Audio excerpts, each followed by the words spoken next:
Genèse, chapitre 13. Lot et Abram se séparent.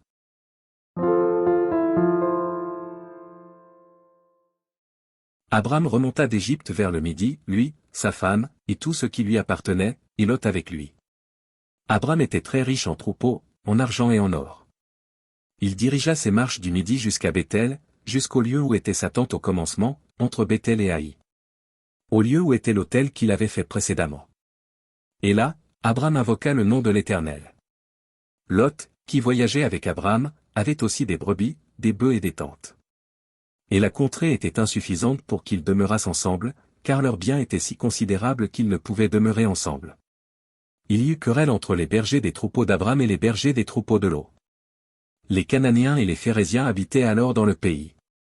Abram dit à Lot, qu'il n'y ait point, je te prie, de dispute entre moi et toi, ni entre mes bergers et tes bergers, car nous sommes frères.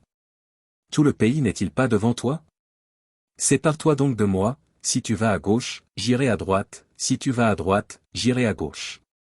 Lot leva les yeux, et vit toute la plaine du Jourdain, qui était entièrement arrosée.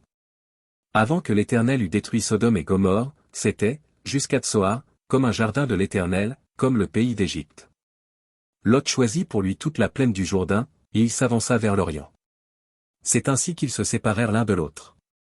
Abram habita dans le pays de Canaan, et Lot habita dans les villes de la plaine, et dressa ses tentes jusqu'à Sodome. Les gens de Sodome étaient méchants, et de grands pécheurs contre l'Éternel.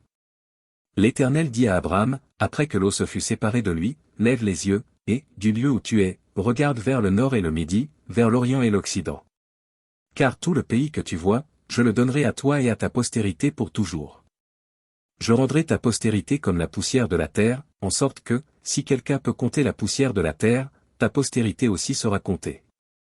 Lève-toi, parcours le pays dans sa longueur et dans sa largeur, car je te le donnerai.